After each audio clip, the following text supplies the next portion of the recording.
এত ধৈর্য ধারা হলে হবে না, এই পাশে এরকম দাঁড়াইছে অনেকক্ষণ। হ্যাঁ হ্যাঁ হ্যাঁ, এত ধৈর্য ধারা হলে হবে না, থামেন।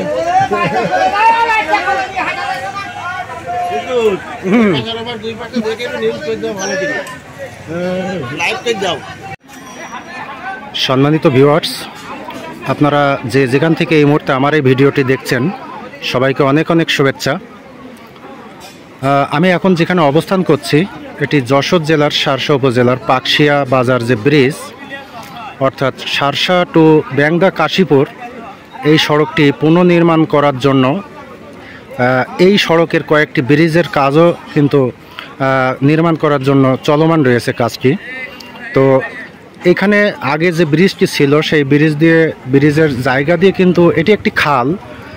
এর পশ্চিম সাইডের যেমন পাকশিয়া, শিববাস, শালকোনা, ট্যাংরালি এই অঞ্চলের অবস্থিত, তার ওপাশে কিন্তু সীমান্ত এলাকার তার কাটার বেড়া, অর্থাৎ ওপাশে কিন্তু ভারত সীমানা, এবং পূর্ব সাইডে ভেড়রডাড়ি, রঘুনাথপুর, পণ্ডিতপুর, এই যে সাইডটা এটি কিন্তু বাংলাদেশের সীমানা।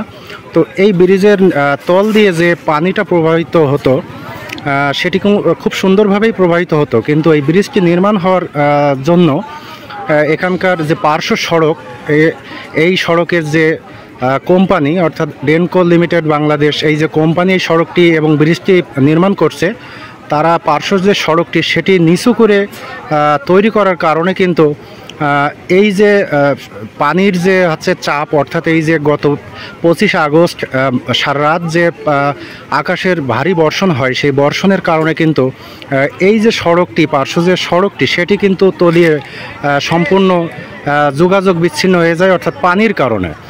তো এই সড়কের প্রথম অবস্থায় 2-1 দিন কিন্তু মানুষের খুব দুর্ভোগ ছিল এই সড়কে যাতায়াত করার জন্য। অর্থাৎ আপনারা জানেন, শার্শা, চৌগাছা এই সড়কে যাতায়াতকারী মানুষজন, যানবাহন কিন্তু এই সড়ক দিয়েই, এই ব্রিজ দিয়েই পারাপার হতো।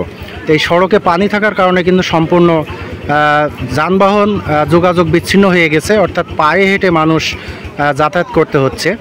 এরই মাঝে স্থানীয় পাকশিয়া, ট্যাংরালি এই অঞ্চলের যারা যুব সমাজ আছে, তাদের নিজস্ব উদ্যোগে মানুষ পারাপারের জন্য এখানে একটি সাঁকো নির্মাণ করা হয়েছে।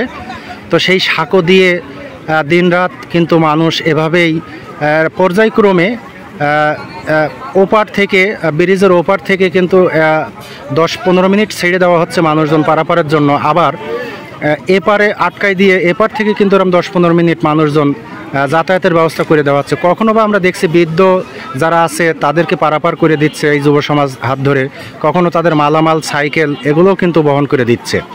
তো এই যে পড়ন্ত গোধূলি লগ্ন সন্ধ্যাবেলা, আজ 30 আগস্ট 2024 শুক্রবার, এই যে সন্ধ্যাবেলা মানুষ আজকের অবশ্যই পাকশিয়ার বাজার, এই বাজারে যে সমস্ত মানুষ যারা ব্যবসা করেন, কাঁচামালের বাজার, এবং যারা ক্রেতা সাধারণ আছেন অত্র এলাকা, তারা কিন্তু এই যে বাজারে আসছেন, ক্ষণিকের জন্য কিন্তু তাদের একটু দুর্ভোগ পোহাতে হচ্ছে বাজার করতে যাওয়া। সেটি আমরা একটু দেখছি যে মানুষ শৃঙ্খলভাবে, সারিবদ্ধভাবে কিন্তু সেই রেলিং, বাঁশ ধরে ধরেই কিন্তু পারাপার হচ্ছে, দুই পারে কিন্তু তারা যাতায়াত করছে। পাশাপাশি উৎসুক যে সমস্ত মৎস্যজীবী অর্থাৎ মৎস্য শিকারী আছেন, তারা কিন্তু খেপলা জাল দিয়েই স্রোতের মধ্যে তারা খেপলা জাল মেরে কিন্তু, হাত জাল যেটা আমরা বলি খেপলা জাল, সেই জাল দিয়ে কিন্তু মাছ ধরার চেষ্টা করছেন। তা সেটাও আমরা দেখছি। তো এটি নিয়ে একটা গুজব ছিল যে এটি ভারতের বন্যার পানির কারণে এই অঞ্চল দিয়ে পানি ঢুকছে, অর্থাৎ এই ভারতীয় সীমান্তের পানি বাংলাদেশের এই যে পাকশিয়া, ডিহি পাকশিয়া অঞ্চল দিয়ে ঢুকছে। এটি সম্পূর্ণ গুজব। এটি যে অতি বর্ষণের কারণে 25 আগস্ট রাত্রে সারা রাত যে অতি বর্ষণ হয়, সেই বর্ষণের কারণেই কিন্তু এই পানির চাপটা বেড়ে যায়। অর্থাৎ বাংলাদেশের যে শালকোনা, শিববাস, ট্যাংরালি, পাকশিয়া এই অঞ্চলের যে পানি এবং পার্শ্ববর্তী ভারতের যে পানিটা এই যে খাল বেয়ে আসার কারণেই কিন্তু এই পানির স্রোতটা আমরা লক্ষ্য করছি, যার কারণে শুরুতে অনেকের একটা ধারণা ছিল বা এরকম কিছু সামাজিক যোগাযোগ মাধ্যমে গুজব ছড়ানো হয়েছিল যে এটি ভারতের বন্যার পানি। তো সেটি আসলে নয়, সম্পূর্ণ গুজব। সেটি একটু আপনাদের ক্লিয়ার করার জন্য আমি এই ভিডিওটি এবং দৃশ্যটি দেখানোর জন্য আপনাদের এই ভিডিওটি করছি। তো ভিডিওটি যদি আপনাদের মাধ্যম দিয়ে আপনাদের সেই সংশয়টি কাটবে আশা করি, যে গুজবের সংশয়টি। তো সবাই সুস্বাস্থ্য দীর্ঘ জীবন কামনা করছি। আমি আমার ভিডিও এখানেই শেষ করছি। দেখা হবে আবার পরবর্তী কোনো ভিডিও মাধ্যম দিয়ে আপনাদের সাথে। সেই সময়ের জন্য সবাইকে আবারও ধন্যবাদ জানাচ্ছি।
আবার কখন থাকতে পারবো?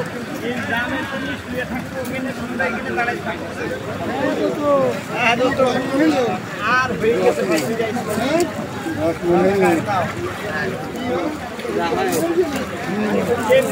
লেটে, তারপরে বাজার পাবো না। আর এইখানে সিরিয়ালে কাজ করা যায়।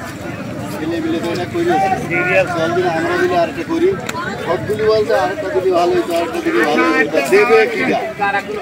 চলো আমরা আরেকটা করি। আমি দুটো ভাই দোকানে, আমি দুটো ভাই দোকানে, সমস্যা নেই।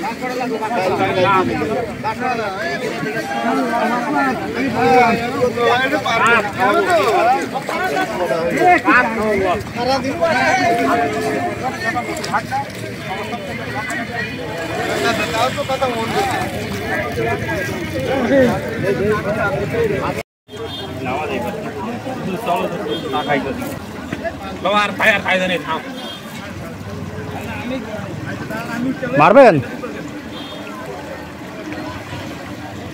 জামাই আর যাওয়া যাবে না। ওখানে গেলে এবার মারামারি বাঁধবে, ওখানে গেলে মারামারি বাঁধবে। আমি পারবেন না, ওখানে গেলে মারামারি বাঁধবে। ওটা ওই লোকগুলো আসে তারপরে যাবে, বুঝতে যান।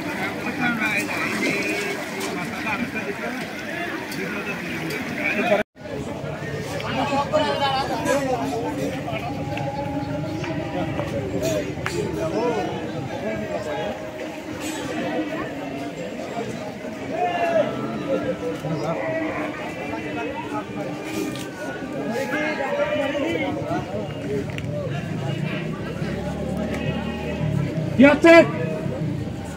কি হচ্ছে আপনার? সমস্যা কি?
যাবা